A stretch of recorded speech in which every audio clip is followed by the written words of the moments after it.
कोई भी chemical species हो, फिर वो कोई एटम हो, कोई मॉलिक्यूल हो, कोई आयन हो, अगर उससे इलेक्ट्रॉन को निकाला जाता है तो एनर्जी प्रोवाइड करना पड़ती है। ये बात हम लोगों ने बच्चों आयनाइजेशन एनर्जी में देखी। हम लोग अभी बात कर रहे हैं बच्चों इलेक्ट्रॉन गेन एंथैल्पी के बारे में।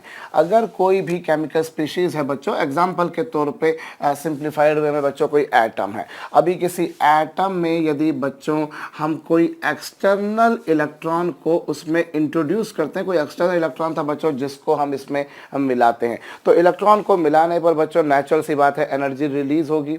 Energy would be released on addition of some extra electron. अगर आपने कोई एक्स्ट्रा इलेक्ट्रॉन मिलाया बच्चों तो उस केस में जो एनर्जी है वो रिलीज होगी। आप जानते हैं बच्चों जब इलेक्ट्रॉन को अंदर से बाहर ले जाया जाता है तो एनर्जी देनी पड़ती है, लेकिन जब इलेक्ट्रॉन बाहर से अंदर आता है तो एनर्जी रिलीज होती है। और इस पर्टिकुलर वे में बच्चों जो एनर्जी रिलीज होती है उस एनर्जी को हम बोला करते हैं इलेक्ट्रॉन गेन एंथैल्पी। इलेक्ट्रॉन ग्रहण ऊर्जा या इलेक्ट्रॉन ग्रहण एंथैल्पी उसे कहा जाता है। एक बार डिफाइन किया देता हूं वापस से, amount of energy released when 1 मोल और 1 atom of a substance accepts an external electron. जब भी कभी कोई एलिमेंट का बच्चों 1 मोल या 1 एटम इलेक्ट्रॉन को एक्सेप्ट करता है तो कुछ एनर्जी रिलीज होती है, और वो जो एनर्जी रिलीज होती है उसे हम बोला करते हैं इलेक्ट्रॉन गेन एंथैल्पी। और इसका जो है बच्चों एक्चुअली इसे इलेक्ट्रॉन गेन एंथैल्पी के अलावा इसे इलेक्ट्रॉन एफिनिटी यानी कि इलेक्ट्रॉन बंधुता, हिंदी में इसे इलेक्ट्रॉन बंधुता भी नाम दिया जाता है बच्चों। इलेक्ट्रॉन गेन एंथैल्पी बोल दीजिए या इलेक्ट्रॉन एफिनिटी बोल दीजिए, दोनों बातें एक ही होती हैं। हालांकि इनमें हल्का सा अंतर होता है बच्चों, नॉट एग्जैक्टली सेम, थोड़ा सा तनिक सा अंतर होता है। और वो क्या अंतर होता है बताता हूँ। इलेक्ट्रॉन गेन एंथैल्पी जो होती है बच्चों, this is actually equal two electron affinity -5/2 RT। ये इन दोनों में रिलेशन है बच्चों। ये तो इलेक्ट्रॉन गेन एंथैल्पी हो गई जिसे आप डेल्टा H से रिप्रेजेंट करते हैं।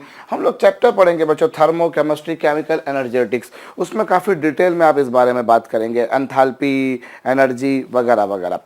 एज सच तो है, बस इतना बताता हूँ कि जो एंथैल्पी होती है बच्चों उसे हम डेल्टा H से रिप्रेजेंट किया करते हैं, और उसकी वैल्यू है बच्चों -5/2 RT। ये जो E है बच्चों इलेक्ट्रॉन एफिनिटी, किसी भी एलिमेंट की इलेक्ट्रॉन के लिए कितनी एफिनिटी है।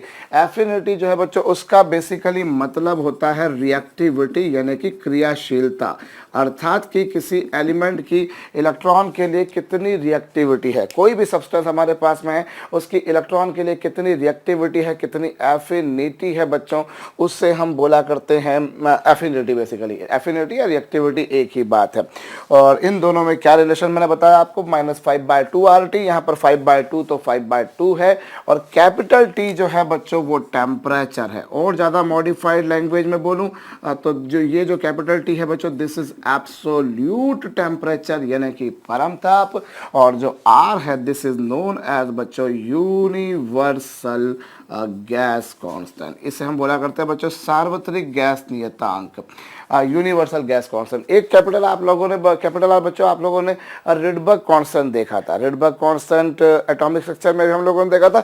एक बच्चों ये है यूनिवर्सल गैस कांस्टेंट, इसकी कुछ 2-3 वैल्यूज होती हैं, उन 2-3 वैल्यूज के बारे में भी हम भविष्य में जरूर चर्चा करेंगे। अभी के लिए सिर्फ इतना याद रख लीजिए। So amount of energy release बच्चों when an atom accepts electron is known as electron gain enthalpy. और नेचुरल सी बात है बच्चों इसकी यूनिट जो होगी वो वही होगी जैसा कि अभी आप लोगों ने आयनाइजेशन एनर्जी की यूनिट देखी, इलेक्ट्रॉन वोल्ट पर एटम या फिर किलो जूल पर मोल या फिर किलो कैलोरी पर मोल।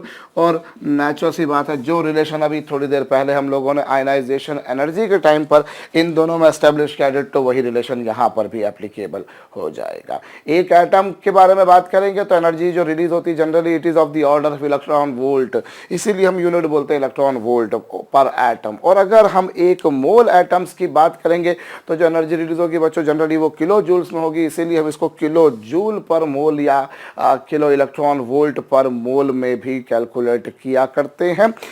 अब एक बात समझिएगा साहब, किसी भी एलिमेंट में जब इलेक्ट्रॉन को मिलाया जा रहा है तो एनर्जी रिलीज हो रही है, और एनर्जी रिलीज हो रही है बच्चों, इसलिए इलेक्ट्रॉन गेन एंथैल्पी नेगेटिव होगी।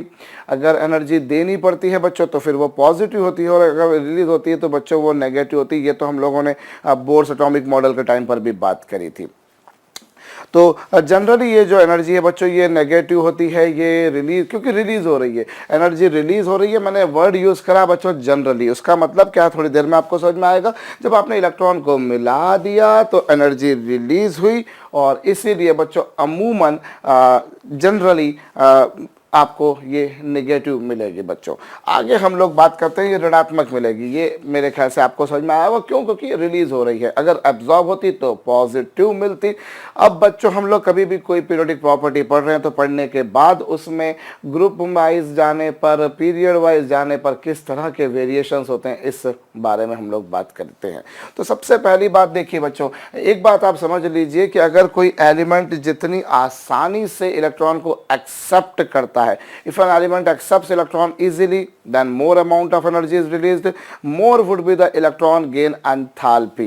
and अगर बच्चों कोई एलिमेंट आसान, कठिनता से, मुश्किल से इलेक्ट्रॉन को एक्सेप्ट करता है तो फिर एनर्जी रिलीज्ड कम होगी और इलेक्ट्रॉन गेन एंथैल्पी भी कम होगी। मैं यहाँ पर लिखे देता हूँ बच्चों, अगर कोई सब्सटेंस आसानी से इलेक्ट्रॉन को एक्सेप्ट कर रहा है तो उसकी इलेक्ट्रॉन गेन एंथैल्पी बच्चों लार्ज होती है, और अगर बच्चों कोई एलिमेंट इलेक्ट्रॉन को डिफिकल्टी से एक्सेप्ट करता है तो उसकी इलेक्ट्रॉन गेन एंथैल्पी बच्चों स्मॉल होती है। या एक बात आपको देखना पड़ेगी बच्चों कि यहाँ पर एक्चुअली हम जो लार्ज या स्मॉल से बात मतलब होता है हमारा, वो बेसिकली होता है मैग्नीट्यूड। अब फर्ज कीजिए बच्चों किसी एलिमेंट की इलेक्ट्रॉन गेन एंथैल्पी है -69 किलो जूल पर मोल। सपोज कीजिए बच्चों किसी एलिमेंट की electron gain enthalpy -69 kilo joule per mole, मतलब एक मोल एलिमेंट में इलेक्ट्रॉन को मिलाने पर 69 किलो जूल एनर्जी रिलीज हो रही है। आपने एक मोल एलिमेंट लिए, उसमें इलेक्ट्रॉन को मिलाया, जो एनर्जी रिलीज हो रही है बच्चों दैट इज 69 किलो जूल्स। ये माइनस साइन ये इंडिकेट कर रहा है। अब बच्चों अगर मान लीजिए एक एलिमेंट की इलेक्ट्रॉन गेन एंथैल्पी है इतनी और किसी दूसरे एलिमेंट की सपोज कीजिए बच्चों इतनी, इसका मतलब क्या होगा? इसका मतलब ये होगा कि अगर मैं दूसरे वाले एलिमेंट के एक मोल में इलेक्ट्रॉन मिलाता हूं तो 110 किलो जूल एनर्जी रिलीज होगी। पहले वाले में 69, दूसरे वाले में 110 रिलीज होगी। Minus sign is simply symbolic representative that energy is being release and how much energy is being release that is given by its magnitude, वो उसके परिमाण के द्वारा मुझे ज्ञान होगा। अब बच्चों यहाँ जो आगे की जो बात आ रही है वो ये आ रही है कि इन दोनों में से ज़्यादा एफिनिटी किसकी थी? तो दोनों में से ज़्यादा एफिनिटी किसकी थी बच्चों? वो है सेकंड वाले की, क्योंकि सेकंड वाला जो है बच्चों वो ज़्यादा एनर्जी रिलीज कर रहा है, फर्स्ट वाला कम एनर्जी रिलीज कर रहा है। भाई हमारा हम माइनस साइन सहित अगर देखेंगे तो हम बोलेंगे sir this one is smaller than this one. बचपन से पढ़ते हुए आ रहे हैं रियल नंबर स्केल के बारे में कि साहब ये छोटी वैल्यू है, ये बड़ी वैल्यू है, probably that you must be knowing. But बच्चों यहाँ बात क्या है? बात यहाँ पर ये है कि ये कम, हम मैग्नीट्यूड देख रहे हैं, ये 110 रिलीज कर रहा है, 69 रिलीज कर रहा है, इसलिए ये वाली इलेक्ट्रॉन गेन एंथैल्पी ज़्यादा होगी और पहली वाली कम होगी बच्चों। तो हमें केवल मैग्नीट्यूड देखना होगा। तो अगर बच्चों कोई एलिमेंट आसानी से इलेक्ट्रॉन को एक्सेप्ट करता है तो उसकी इलेक्ट्रॉन गेन एंथैल्पी ज़्यादा होगी, मतलब वो ज़्यादा एनर्जी रिलीज करेगा। और अगर कोई एलिमेंट बच्चों कठिनता से इलेक्ट्रॉन को एक्सेप्ट करता है तो उसकी इलेक्ट्रॉन एफिनिटी कम होगी, वो कम एनर्जी रिलीज करेगा। तो इन दोनों में से ये इजीली है और ये डिफिकल्टी वाला हो गया बच्चों। अब हम राइट में जा रहे हैं तो इलेक्ट्रॉन को गेन करना क्या हो रहा है जरा गौर करें बच्चों। मैं बात करता हूँ यदि सपोज कीजिए लिथियम की, लिथियम में 3 प्रोटॉन है, कुछ ऐसी पिक्चर आ रही है हमारे सामने। फिर बेरिलियम में बच्चों 4 प्रोटॉन है, कुछ ऐसी पिक्चर आ रही है हमारे पास में। फिर बच्चों बोरान है, फिर उसमें बोरान है, उसमें कुछ ऐसी पिक्चर आएगी, ये लीजिए। फिर बात करता हूँ बच्चों मैं कार्बन की, ये लीजिए भैया, कार्बन में 6 प्रोटॉन है। ये लीजिए। फिर बच्चों मैं नाइट्रोजन के बारे में बात करता हूँ तो कुछ ऐसी पिक्चर आएगी, इस तरह से हम लोग आगे बढ़ते जाएंगे। तो अब जब हम राइट में जा रहे हैं बच्चों तो क्या हो रहा है, देखिए इलेक्ट्रॉन को एक्सेप्ट करने का काम, इलेक्ट्रॉन को अट्रैक्ट करने का काम कौन करता है, this nucleus which carries positive charge. भाई nucleus is carrying positive charge, नाभिक पर धनात्मक आवेश है। तो अब आप जब से जैसे राइट में जा रहे हैं बच्चों, वैसे वैसे न्यूक्लियस में प्रोटॉनों की संख्या बढ़ रही है, मतलब पॉजिटिव चार्ज बढ़ रहा है। as you are moving rightward in the period, ये पॉजिटिव चार्ज बढ़ रहा है, और ये पॉजिटिव चार्ज ही तो है जो इलेक्ट्रॉन को एक्सेप्ट कर रहा है। राइट में जाते जाइए, पॉजिटिव चार्ज बढ़ते जा रहा है, और अगर पॉजिटिव चार्ज बढ़ते जाएगा तो इलेक्ट्रॉनों को अट्रैक्ट करना सरल, आसान, सुलभ होता जाएगा। इसलिए जो एनर्जी रिलीज होगी बच्चों वो भी ज़्यादा होगी। मेरे ख्याल से आपको समझ में आया होगा। आई रिपीट वंस मोर, भाई as we are moving rightward in the period, nucleus में जो पॉजिटिव चार्ज है बच्चों दैट इज इंक्रीजिंग, नाभिक में धनात्मक आवेश बढ़ते जा रहा है, इलेक्ट्रॉनों को अपनी तरफ खींचना सरल होते जा रहा है। तो क्या होगा, एनर्जी रिलीज बढ़ती जाएगी। ना केवल ये बात बच्चों, इसके अलावा एक और बात भी यहाँ पर है कि जैसे जैसे हम राइट में जा रहे हैं बच्चों वैसे वैसे साइज कम हो रहा है। इसका साइज बड़ा था, इसका साइज छोटा था, इसका साइज और छोटा और छोटा और छोटा, और जैसे जैसे हम राइट में जा रहे हैं बच्चों, साइज के छोटे होने के कारण, डिस्टेंस के कम होने के कारण भी फोर्स बढ़ रहा है। भाई फोर्स चार्जेस के प्रोपोर्शनल होता है, साथ साथ फोर्स डिस्टेंस के स्क्वायर के इनवर्सली प्रोपोर्शनल होता है। And when I'm moving rightward in the period, a charge inside the nucleus is increasing, so force of attraction is increasing, so electron gain enthalpy is increasing. And secondly साथ साथ बच्चों ये भी हो रहा है कि साइज कम हो रहा है, साइज के कम होने के कारण भी फोर्स बढ़ रहा है, फोर्स के बढ़ने के कारण एनर्जी रिलीज बढ़ती जा रही है। सो दोनों ही कारणों से बच्चों अगर देखा जाए तो इलेक्ट्रॉन गेन एंथैल्पी बढ़ती जा रही है। जैसा थोड़ी देर पहले बच्चों हम लोगों ने आयनाइजेशन एनर्जी में भी देखा, अब because of increase of nuclear charge, because of decrease of the atomic size, the force on the incoming और द एक्सटर्नल और the extruder electron is increasing, so that जो काम है बच्चों वो सरल होते जा रहा है, आसान होते जा रहा है, मतलब एनर्जी रिलीज बच्चों बढ़ती जाएगी। तो राइट में जाने पर बच्चों इलेक्ट्रॉन गेन एंथैल्पी बढ़ती है, राइट में जाने पर बच्चों इलेक्ट्रॉन गेन एंथैल्पी बढ़ती जाएगी। और ग्रुप में नीचे जाने पर क्या होगा बच्चों, ग्रुप में अगर मैं नीचे जाऊंगा तो जैसे लिथियम, लिथियम के नीचे बच्चों सोडियम, सोडियम में क्या होगा, यहाँ पर 11 प्रोटॉन है, यहाँ पर 11 प्रोटॉन है बच्चों। अब यहाँ पर देखा जाए तो इलेक्ट्रॉन को गेन करना क्या होगा बच्चों, आसान हो जाएगा कि डिफिकल्ट। चलिए हम एक और एग्जांपल पहले इसके नीचे का लिख देते हैं। इसके नीचे बच्चों पोटेशियम आएगा, पोटेशियम जिसमें 4 शेल्स होंगे, ये लीजिए। अभी इस इनकमिंग इलेक्ट्रॉन को एक्सेप्ट करने की बात चल रही है।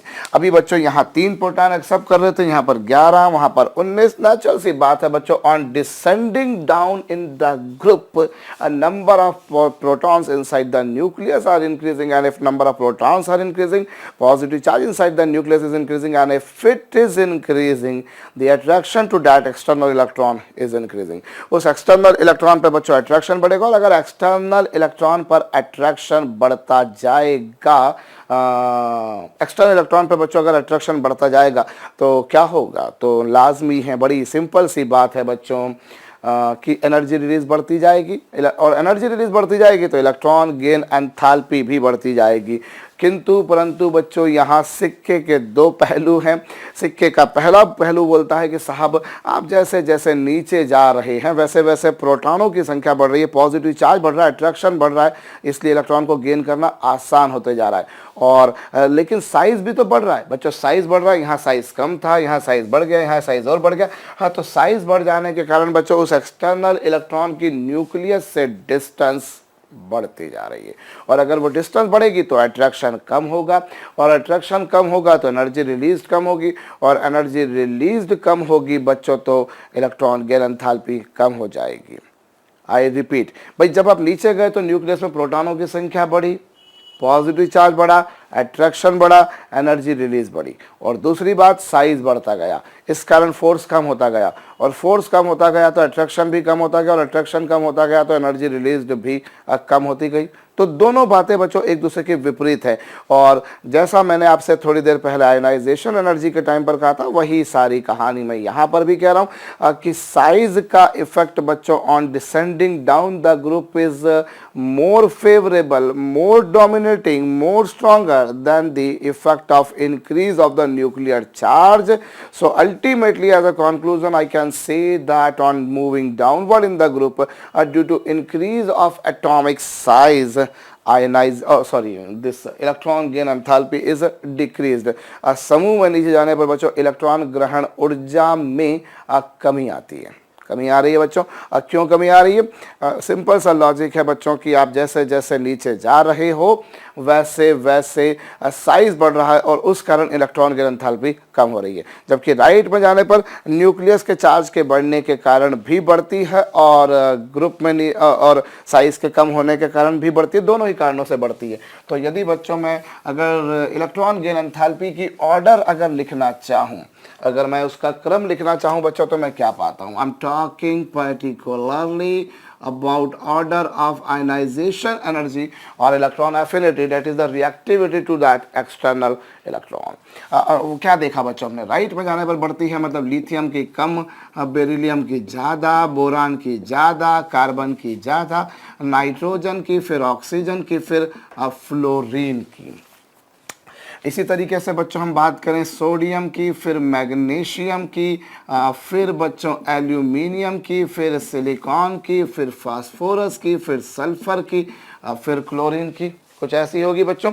और यदि हमने राइट में जाने पर बढ़ती जा रही है और नीचे जाने पर बच्चों कम हो रही है, तो उस बेसिस पर क्या होगी? फ्लोरीन की, फिर क्लोरीन की, फिर ब्रोमीन की, फिर आयोडीन की।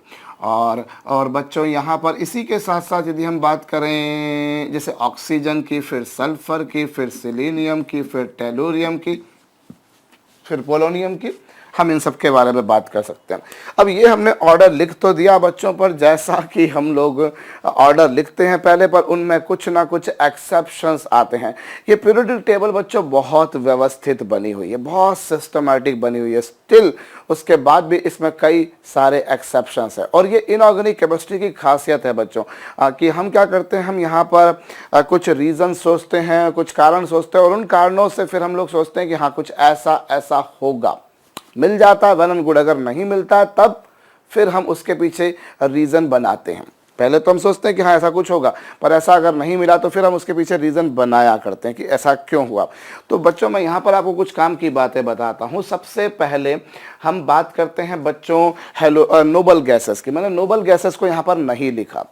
एक्चुअली में देखिए नोबल गैसेस जो होती हैं बच्चों, उनका ऑक्टेट ऑलरेडी कंप्लीट होता है। नोबल गैसेस का इलेक्ट्रॉनिक कॉन्फ़िगरेशन होता है बच्चों NH2 NP6।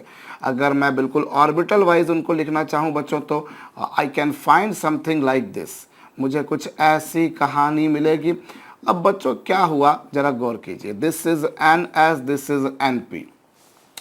Now they have stable configuration, they have already stable configuration. अब ये स्टेबल तो है बच्चों, अब अगर मैं इसमें इलेक्ट्रॉन मिलाऊंगा तो क्या होगा? इसकी स्टेबिलिटी को मैं बिगाड़ूंगा, और स्टेबिलिटी को मैं बिगाड़ूंगा मतलब जो बाद में जो बनेगा बच्चों वो अनस्टेबल होगा, वो अस्थायी होगा। And because of this reason बच्चों, जब मैं नोबल गैसेस में इलेक्ट्रॉन को मिलाता हूँ, जब मैं नोबल गैसेस में इलेक्ट्रॉन को मिलाता हूँ बच्चों, तो फिर मैं एनर्जी जो है मुझे वो रिलीज़ होती हुई नहीं मिलेगी बच्चों, वो एनर्जी एब्जॉर्ब करवाना पड़ेगी, मतलब एनर्जी देनी पड़ेगी। एज सच आपने इलेक्ट्रॉन मिलाया, एनर्जी रिलीज होती है। But noble gases you can find are exceptionally behaving in some other way, that they have already stable configuration, and if you people are trying to introduce one more electron into these species, then you will need to provide energy, and if you provide energy to them bachcho, energy would have to be given, because whatever element or ion we people are making after this would be an unstable one, would be a species बच्चों जो कि unstable है, जो कि अस्थायी है। और अगर वो अनस्टेबल है तो नेचुरल सी बात है उसको मुझे उसमें एनर्जी मुझे देनी पड़ेगी। क्यों देनी पड़ेगी साहब? क्योंकि मैं अनस्टेबल बना रहा हूँ और अनस्टेबल बनाने में एनर्जी देनी पड़ती, जबकि स्टेबल चीज़ बनती बच्चों तो अपने आप ही एनर्जी रिलीज होती है। ये प्राकृतिक नियम है कि अगर आपने कुछ भी स्टेबल बनाया तो एनर्जी रिलीज होगी, लेकिन अगर आपने कुछ अनस्टेबल बनाया तो energy has to be given. तो इस केस में बच्चों मुझे एनर्जी देनी पड़ेगी। So you must remember that the electron gain enthalpy of the noble gases are positive. Noble गैसों के बच्चों इलेक्ट्रॉन गेन एंथैल्पी पॉजिटिव है। अब यहाँ तक हमने एक बात समझी बच्चों, मैंने नोबल गैस को भी यहाँ पर नहीं लिखा था। नोबल गैसेस की इलेक्ट्रॉन गेन एंथैल्पी पॉजिटिव है। ना केवल नोबल गैसेस की बच्चों, इसी प्रकार से जैसे आप बात करें alkaline earth metal, alkaline earth metal जैसे कि बेरिलियम है, जैसे कि मैग्नीशियम है, जैसे कि कैल्शियम वगैरह है बच्चों, अगर मैं इनके बारे में बात करता हूं तो जो अल्केलाइन अर्थ मेटल्स होती हैं बच्चों, उनकी इलेक्ट्रॉन गेन, उनका इलेक्ट्रॉनिक कॉन्फ़िगरेशन होता है बच्चों NH2, and NH2 is of course without any argue we can say it is also a stable one, and if it is a stable configuration and if people are trying to introduce one more electron into this, naturally energy would have to be given, energy देनी पड़ेगी। Energy काहे देना पड़ेगी बच्चों? क्योंकि stable है, और stable से बाद में आप एक अनस्टेबल स्पीशीज बना रहे हो, और अगर आप अनस्टेबल स्पीशीज बना रहे हो बच्चों तो आपको एनर्जी देनी पड़ेगी। इसीलिए बच्चों जो अल्केलाइन अर्थ मेटल्स हैं, जो क्षारीय मृदा धातुएं हैं बच्चों, उनकी भी जो इलेक्ट्रॉन गेन एंथैल्पी है वो नेगेटिव होने की बजाय पॉजिटिव होती है। Hope you have got this. I repeat बच्चों, यहाँ पर ये जो नोबल गैसेस हैं उनकी वो स्टेबल कॉन्फ़िगरेशन रख रही थी, उनमें इलेक्ट्रॉन मिलाया, अनस्टेबल बना, इसलिए आपको एनर्जी देनी पड़ी। लाइकवाइज जो अल्केलाइन अर्थ मेटल हैं बच्चों, उनकी भी इलेक्ट्रॉन गेन एंथैल्पी पॉजिटिव होती, just because of the same reason that they have already stable configuration, and if we are going to introduce one more electron, the configuration would be an unstable one, and it is why energy would have to be given. ये एक बात बच्चों। आगे की बात आप और सुनिएगा। तो ये जो है आपके पास में क्या है बच्चों? Alkaline earth metal. इसी तरह से यदि मैं बात करता हूं बच्चों नाइट्रोजन की, तो नाइट्रोजन जिसका electronic configuration 1s2 2s2 2p3। अभी मैं अगर बात करूं इस 2p3 कॉन्फ़िगरेशन की, अगर तीनों डीजेनरेट ऑर्बिटल्स बच्चों हाफ फिल्ड हैं, if all three degenerate orbitals are half filled, then configuration is the stable one. और अगर बच्चों मैंने स्टेबल कॉन्फ़िगरेशन में इलेक्ट्रॉन को मिला दिया तो मुझे एनर्जी देनी पड़ेगी। क्यों? क्योंकि अभी स्टेबल है, और बाद में यदि बच्चों मैं अगर अनस्टेबल बनाता हूं तो मुझे एनर्जी देनी पड़ेगी। तो नाइट्रोजन की इलेक्ट्रॉन गेन एंथैल्पी बच्चों पॉजिटिव होती है, नाइट्रोजन की पॉजिटिव होती है, लेकिन इसका मतलब ये नहीं कि पूरी नाइट्रोजन फैमिली की पॉजिटिव होती है, फास्फोरस की भी होगी, आर्सेनिक की भी होगी, ऐसा नहीं, नाइट्रोजन की है, बाकी की संभवतया वो नेगेटिव होती है। देखिए एक्सेप्शंस, आपको सबसे ज़्यादा जो एक्सेप्शंस मिलेंगे ना, मैं आपको ईमानदारी से बताऊँ, आप जितनी पीरियोडिक प्रॉपर्टीज अभी डील कर रहे हैं, मेरे ख्याल से सबसे ज़्यादा एक्सेप्शंस आपको बच्चों इलेक्ट्रॉन गेन एंथैल्पी में ही मिलेंगे। There are various you can say terms when we talk about particularly electron gain enthalpy। यहाँ पर बच्चों कभी आपको कुछ मिलेगा, कभी कुछ मिलेगा, कभी आप जैसा सोच रहे हैं आपको वैसा ही मिलेगा, लेकिन कभी आप जैसा सोच रहे हैं आपको वैसा नहीं भी मिलेगा। तो नाइट्रोजन की बच्चों पॉजिटिव होती है, लेकिन फास्फोरस की नेगेटिव है, संभवतः आर्सेनिक की भी नेगेटिव है। तो कहीं आपको एक्सेप्शंस मिलेंगे, कहीं नहीं मिलेंगे, जहां मिलेंगे वहां आपको याद रखना है। हाँ, जहां तक अल्केलाइन अर्थ मेटल का सवाल है बच्चों, उनमें लगभग सभी की पॉजिटिव होती है, नोबल गैसेस की सभी की पॉजिटिव होती है, नाइट्रोजन की भी पॉजिटिव होती है। तो ये कुछ एक ऐसे केसेस हैं बच्चों जहां पर आपको कुछ अपवाद मिलेंगे। अगर मैं बात करूं इसके बाद में आर्गन की, नियॉन की, तो बच्चों नियॉन पहले आएगा, ऑर्गन बाद में आएगा, बस जस्ट एक समझाने के लिए मैंने बता दिया बच्चों। तो इनकी जो होती है बच्चों वो पॉजिटिव होती है। एक बात, कारण समझ में आया होगा बच्चों। अब उसके बाद में एक और मैं यहाँ पर एक्सेप्शन वाली बात बताऊं बच्चों, अभी हमने जो ऑर्डर लिखा है कि नीचे जाने पर इलेक्ट्रॉन गेन एंथैल्पी कम होती जाती है। क्यों कम होती जाती है साहब? क्योंकि नीचे हम जब जा रहे हैं तो न्यूक्लियस में प्रोटॉनों की संख्या बढ़ रही है, पॉजिटिव चार्ज बढ़ रहा है, अट्रैक्शन उस एक्सटर्नल इलेक्ट्रॉन के लिए कम बढ़ते जा रहा है और इसलिए वो बढ़ेगी, लेकिन साइज के बढ़ने के कारण वो कम होगी और जो सेकेंड वाला इफेक्ट है वो पहले वाले इफेक्ट से ज़्यादा इफेक्टिव है और इस कारण से बच्चों क्या होता है, नीचे जाने पर कम होती है। तो फ्लोरीन की ज़्यादा होगी और क्लोरीन की कम, ऑक्सीजन की ज़्यादा होगी और सल्फर की कम, लाजमी है बच्चों। पर क्या होता है जरा गौर कीजिएगा भाई, अगर मैं फ्लोरीन के एटम के बारे में बात करता हूं तो उसके नाभिक में 9 प्रोटॉन्स हैं, उसके पहले ऑर्बिट में बच्चों 2 इलेक्ट्रॉन हैं और उसके दूसरे ऑर्बिट में बच्चों 7 इलेक्ट्रॉन हैं। और यदि बच्चों मैं बात करता हूं क्लोरीन की तो there are 17 protons inside the nucleus of chlorine and there are 7 electrons in the outermost shell of chlorine. Now what does happen बच्चों, जब हम फ्लोरीन के बारे में बात करते हैं तो 9 प्रोटॉन अटैक कर रहे हैं, क्लोरीन में 17 कर रहे हैं और तो 17 का अट्रैक्शन ज़्यादा होगा और 7 का कम होगा, 9 का कम होगा, नेचुरल सी बात है। लेकिन यहाँ पर साइज बड़ा होने के कारण अट्रैक्शन कम हो जाना चाहिए था और यहाँ साइज के कम होने के कारण अट्रैक्शन बढ़ जाना चाहिए था। लेकिन क्या हुआ बच्चों, जरा गौर कीजिए, यहाँ पर जब इस इलेक्ट्रॉन को मिलाने गए तो ऑफकोर्स ये 9 प्रोटॉन अट्रैक्ट कर रहे हैं, ये ऑफकोर्स यहाँ पर ये 17 प्रोटॉन्स एक्सेप्ट कर रहे हैं, अट्रैक्ट कर रहे हैं। लेकिन एक बात ये भी तो बच्चों कि ये जो आउटर मोस्ट ऑर्बिट में 7 इलेक्ट्रॉन है वो उस इलेक्ट्रॉन को धक्का मार रहे हैं। ये 7 इलेक्ट्रॉन जो आउटर मोस्ट ऑर्बिट में बच्चों ये इस इनकमिंग इलेक्ट्रॉन को धक्का मार रहे हैं और इस इलेक्ट्रॉन को धक्का मारने के कारण क्या होता है बच्चों, इसको धक्का मारने के कारण जितनी स्ट्रांगली वो इलेक्ट्रॉन अंदर आना चाहिए था उतनी ताकत के साथ में, उतनी एफिनिटी के साथ में वो नहीं आ पाएगा। ये 7 इलेक्ट्रॉन्स बच्चों, फ्लोरीन का एटम बहुत छोटा होता है, बहुत छोटा होता है, it is very small and if it is very small then these 7 electrons are highly crowded, बहुत पास पास होंगे और बहुत पास पास में आ जाने के कारण बच्चों उतनी आसानी से उस इलेक्ट्रॉन को वो एक्सेप्ट नहीं कर पाएंगे।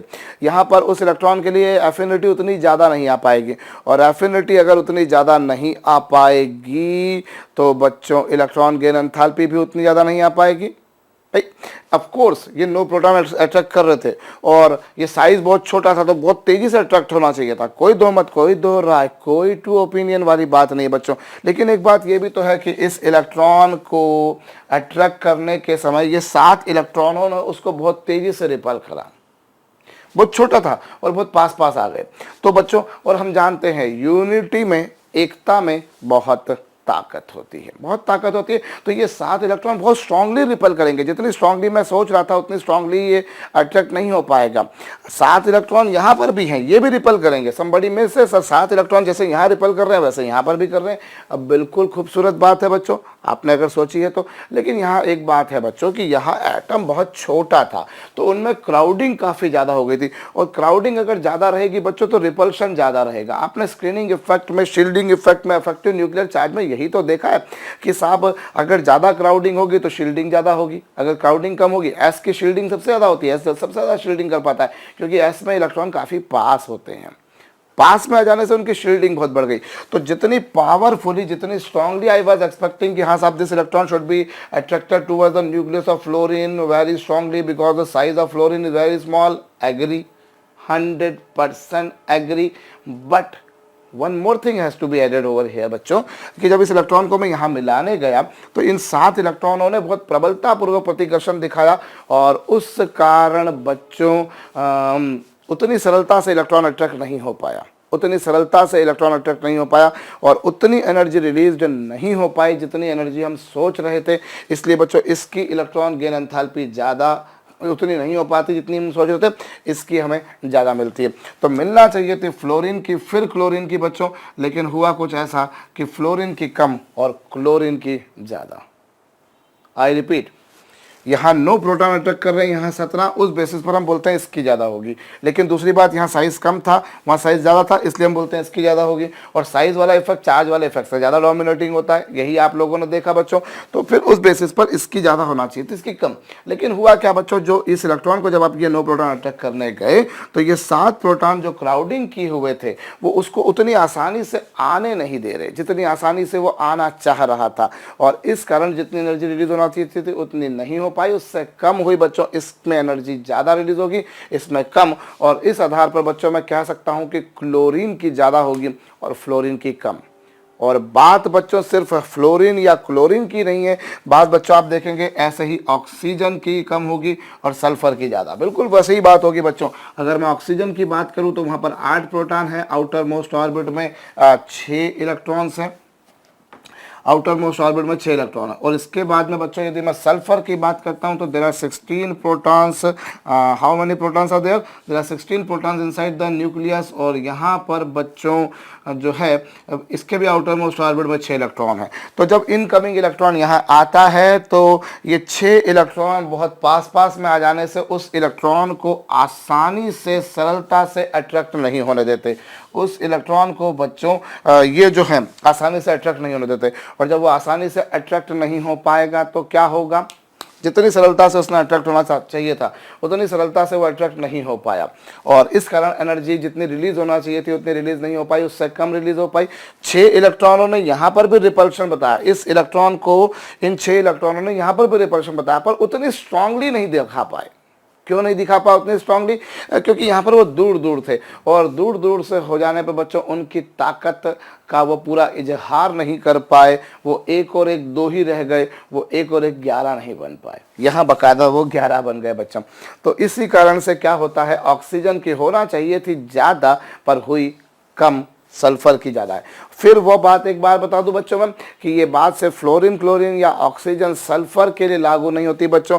ये बात आप देखेंगे नाइट्रोजन के केस में भी बच्चों कि नाइट्रोजन की कम होगी और फास्फोरस की ज़्यादा। बकायदा नाइट्रोजन केस में तो आपने देखा पॉजिटिव होती है, उल्टा एनर्जी दे नहीं पड़ती। अभी थोड़ी देर पहले मैंने लिखा था nitrogen was having stable configuration, तो नाइट्रोजन की तो पॉजिटिव होती है, लेकिन फास्फोरस के केस में रिलीज होती है, बकायदा रिलीज होती है।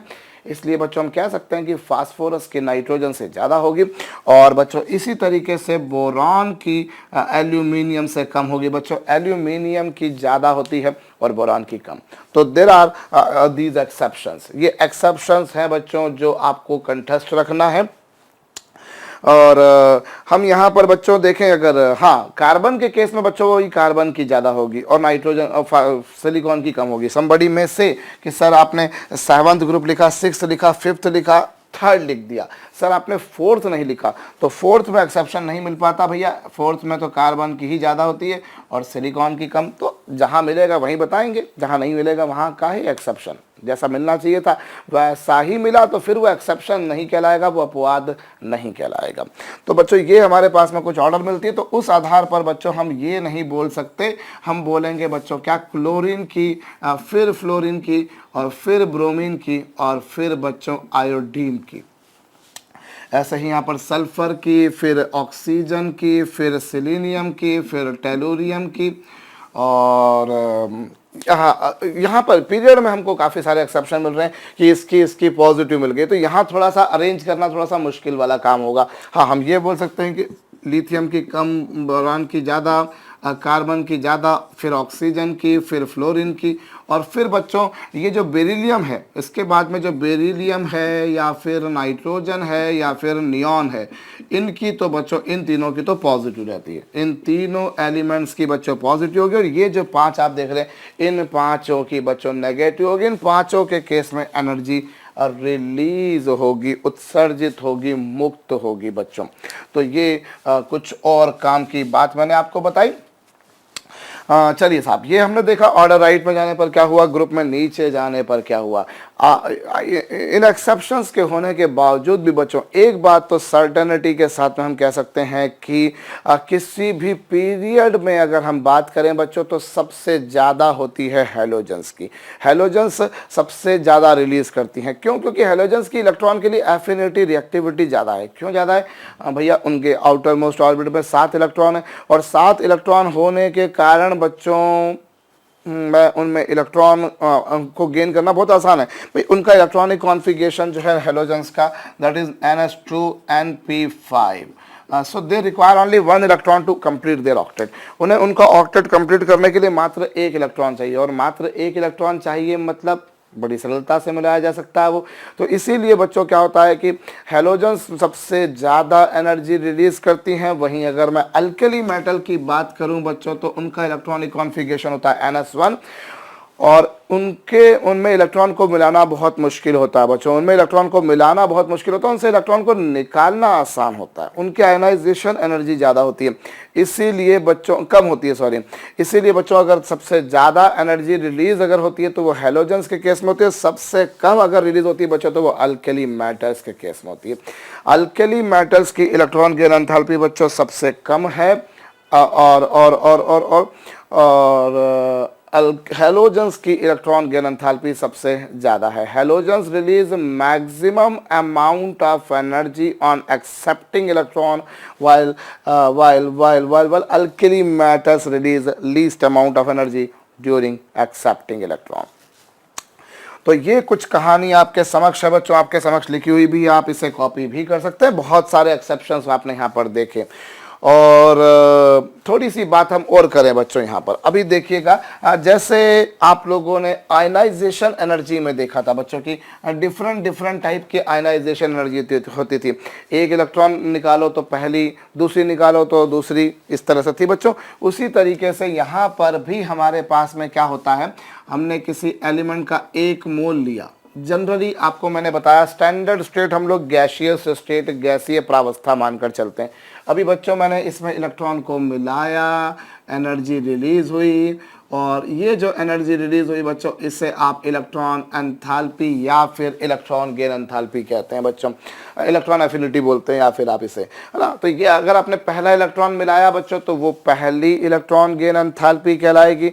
इसी तरीके से बच्चों यदि मैंने एक इलेक्ट्रॉन मिला दिया और उसमें फिर दूसरा इलेक्ट्रॉन फिर से मिलाने जा रहा हूँ, मैं अगर उसमें दूसरा इलेक्ट्रॉन फिर से मिलाने जा रहा हूं बच्चों, तो इस केस में जो इलेक्ट्रॉन गेन एंथैल्पी आएगी that you can call as a second electron gain enthalpy, और you say second electron affinity. What is mean by second electron affinity बच्चों? 1 इलेक्ट्रॉन मैंने मिला दिया था और उसके बाद में मैं एक और इलेक्ट्रॉन मिलाने गया, एक इलेक्ट्रॉन मिला चुका हूं, एक और इलेक्ट्रॉन मिलाने जा रहा हूं, तो जो एनर्जी रिलीज होगी बच्चों वो कहलाएगी सेकंड इलेक्ट्रॉन गेन एंथैल्पी। और मोस्ट ऑफ द केसेस में बच्चों ये जो सेकंड इलेक्ट्रॉन गेन एंथैल्पी होती है ये पॉजिटिव होती है, ये नेगेटिव नहीं होती है। मतलब मोस्ट ऑफ द केसेस में when you are going to introduce second electron then energy would not be released, actually it would be absorbed. What I mean to say by this thing, this, let you see this, this is oxygen, इसमें electron मिलाया, इसमें electron मिलाया, anion बनाया, of course कुछ energy release होगी, वो जितनी भी रिलीज होगी वह मुझे मालूम रखना जरूरी नहीं है, यहाँ एनर्जी रिलीज होगी। लेकिन जब आप इसमें बच्चों सेकंड इलेक्ट्रॉन मिलाने के लिए जाएंगे तो फिर क्या होगा बच्चों, इस केस में एनर्जी रिलीज होने की बजाय एनर्जी एब्जॉर्ब होगी। काहे एब्जॉर्ब होगी? बिकॉज बच्चों अभी आपने जब एक इलेक्ट्रॉन मिला दिया था तो उस पर नेगेटिव चार्ज आ गया था, it had become an anion.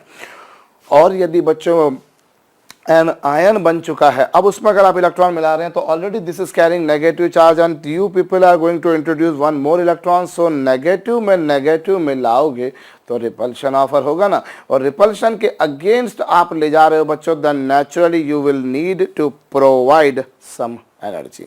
Second electron gain enthalpy in most of the cases we can find are positive. I repeat what I told. बच्चों जब ये आपके पास में एलिमेंट था, इसमें आपने इलेक्ट्रॉन मिलाया, ठीक है साहब, न्यूक्लियस नेटवर्क किया, नेगेटिव आ गई। लेकिन ऑक्सीजन इतना ज़्यादा इलेक्ट्रोनेगेटिव एलिमेंट है बच्चों, एज सच इलेक्ट्रोनेगेटिविटी अभी हमको पढ़नी है, पर मेरे ख्याल से आप लोग जानते हैं कि oxygen is a very electronegative element. तो बच्चों जब उसमें आप इलेक्ट्रॉन दूसरा मिलाने जाएंगे तो अब वो एनायन बन चुका है, और एनायन बन जाने के कारण उस पर नेगेटिव चार्ज आ जाने के कारण अब अगर बच्चों मैंने उसमें इलेक्ट्रॉन मिला दिया तो एनर्जी रिलीज होगी, और एनर्जी अगर रिलीज होगी बच्चों तो क्या होगा, एनर्जी अगर रिलीज होगी तो फिर सॉरी अब क्या होगा, रिपल्शन आ गया।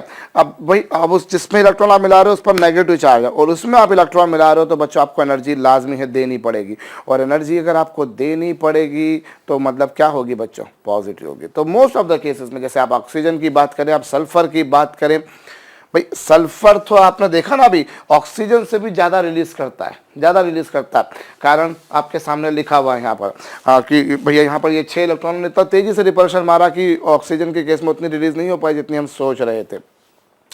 तो सल्फर तो ऑक्सीजन से ज़्यादा रिलीज करता है, लेकिन जब सेकेंड टाइम आप उसमें इलेक्ट्रॉन मिलाने जाओगे तो सल्फर भी भैया रिलीज नहीं करेगा, सल्फर भी एब्जॉर्ब करेगा, सल्फर भी एनर्जी को बच्चों एब्जॉर्ब करेगा। और अब वो एक अलग बात है बच्चों की, उसमें फिर क्वेश्चन बनाए जा सकते हैं, सोचा जा सकता है कि ऑक्सीजन माइनस ज़्यादा एब्जॉर्ब करेगा कि सल्फर माइनस ज़्यादा एब्जॉर्ब करेगा। बट अभी इतना समझ लीजिए कि हाँ साहब वो दोनों जो है वो एब्जॉर्ब करेंगे, और कारण आपको समझ में आया होगा बच्चों। क्या यहाँ एक और बात मैं बच्चों बताता हूँ, देखिए आपने जब आयनाइजेशन एनर्जी के बारे में बात करी थी तो आपने देखा था कि एनर्जी देनी पड़ती है। अब कई बार ये एक जहन में एक बात आती है बच्चों, उसके लिए मुझे थोड़ा सा ये मिटाना पड़ेगा। आपने नहीं लिखा हो तो भैया थोड़ा सा वीडियो को पीछे ले जाके कॉपी कर लीजिएगा, बट नहीं तो मैं थोड़ी सी जगह बना लूँ ताकि मैं समझा पाऊँ आपको। देखिए साहब क्या हुआ, जब आपने इलेक्ट्रॉन को मिलाया, इलेक्ट्रॉन को निकाला, ये एलिमेंट था।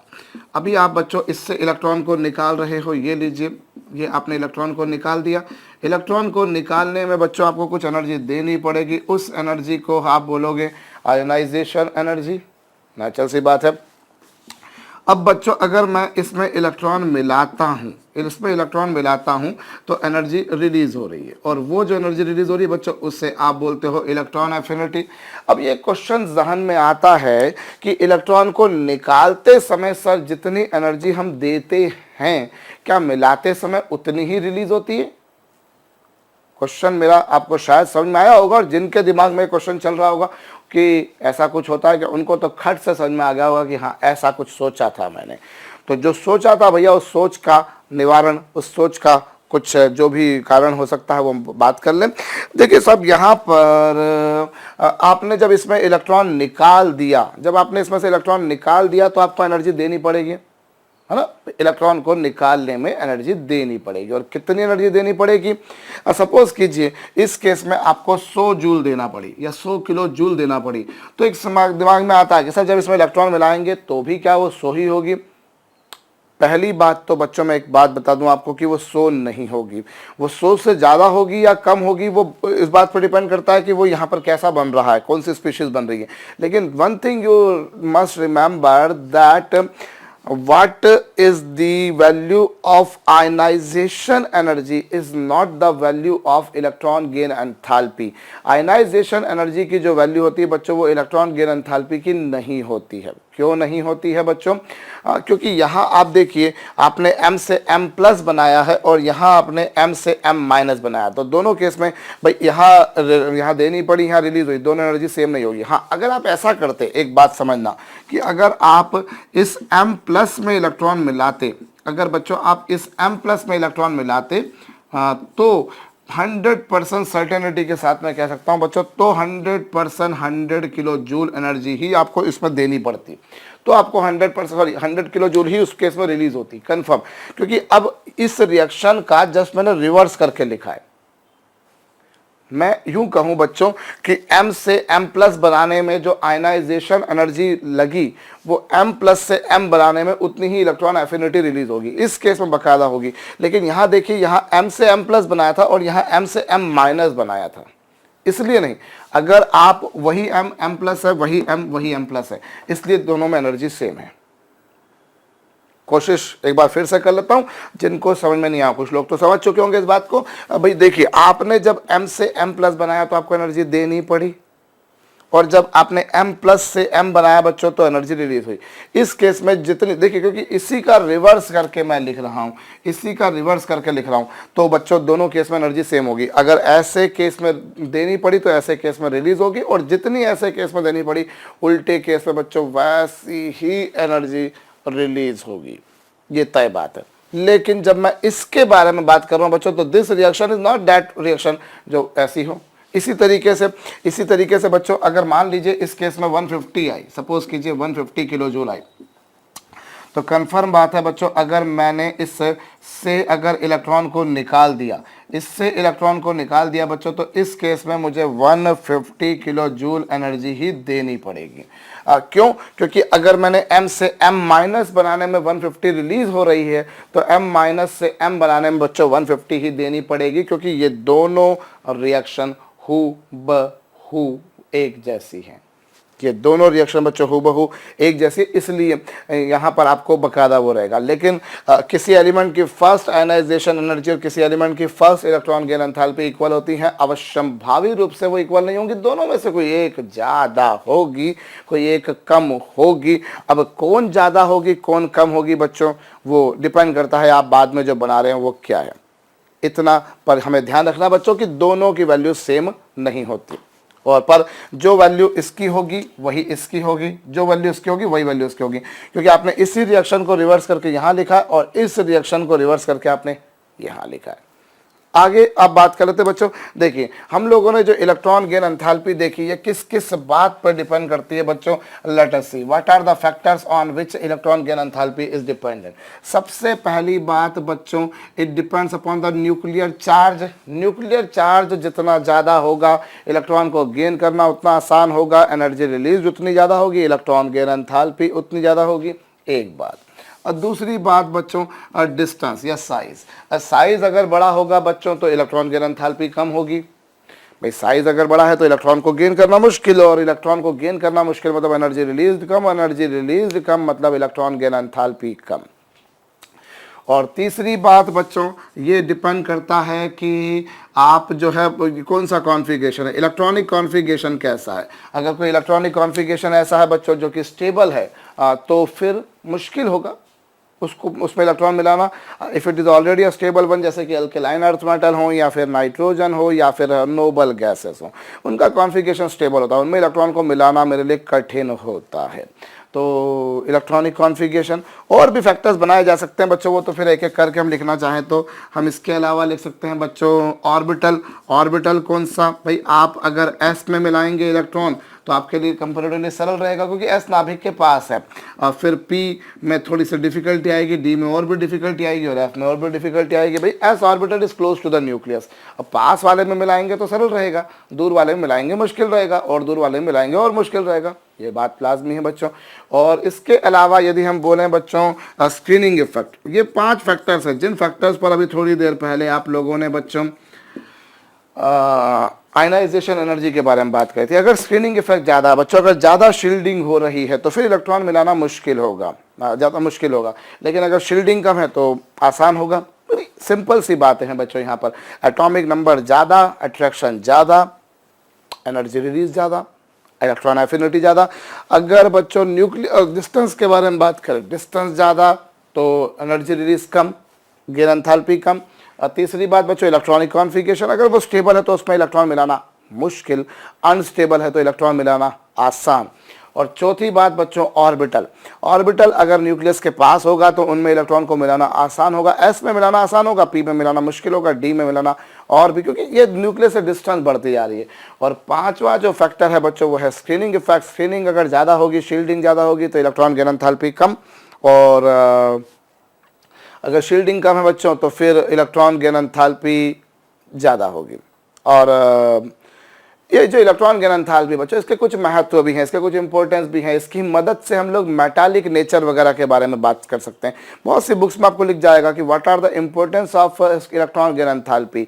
मेटालिक नेचर किसका ज़्यादा होगा किसका कम होगा उसको बताने में। पर मैं अगर सही मायने में कहूँ बच्चों तो वो इलेक्ट्रॉन गेन एंथैल्पी इतने अच्छे से मेटालिक नेचर को नहीं बता पाएगी जितने अच्छे से अभी हम लोग इलेक्ट्रोनेगेटिविटी के बारे में पढ़ेंगे, तो वो ज़्यादा बेहतर तरीके से बता पाती है कि जो है इलेक्ट्रॉन गेन एंथैल्पी अगर ज़्यादा है तो मेटालिक नेचर क्या होगा, कम है तो क्या होगा ये। पर मैं फिर कह रहा हूँ, इलेक्ट्रॉन गेन एंथैल्पी हमें मेटालिक नेचर के बारे में या नॉन मेटालिक नेचर के बारे में उतनी बेहतर तरीके से नहीं बता पाएगी जितनी बेहतर तरीके से हमको इलेक्ट्रॉन नेगेटिविटी बता पाती है। और उसके अलावा बच्चों किसी ऑक्साइड का बेसिक नेचर कैसा होगा, एसिडिक नेचर कैसा होगा, ये बताने में भी ये हमारी मदद करती है, पर उसमें भी इलेक्ट्रोनेगेटिविटी ज़्यादा बेहतर तरीके से बता पाएगी। इसके अलावा किसी एलिमेंट की ऑक्सीडाइजिंग पावर, रिड्यूसिंग पावर क्या होती है, ज़्यादा होगी कम होगी, वो बताने में भी बुक्स पर लिखा हुआ मिलता है कि इलेक्ट्रॉन गेन एंथैल्पी ज़्यादा मदद करती है। पर मेरा मानना है बच्चों, इन तीनों ही चीज़ों में अगर कहूँ सही मायने में तो ज़्यादा हमारी मदद जो करता है बच्चों, वो करता है कौन, इलेक्ट्रोनेगेटिविटी।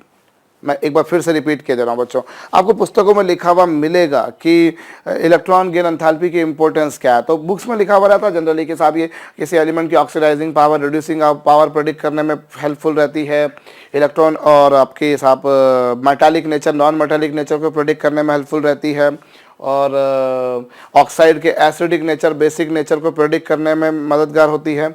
पर अनफॉर्चुनेटली मेरा इन बारों में बिल्कुल गलत मानना है या अलग मानना है। गलत तो मानता नहीं हूँ मैं, अलग ही मानता हूँ कि इन चीज़ों को जो मैंने अभी बातें बोली बच्चों, इनको पहचानने में इलेक्ट्रॉन गेन एंथैल्पी उतनी हेल्पफुल नहीं होती जितनी हेल्पफुल बच्चों इलेक्ट्रोनेगेटिविटी होगी।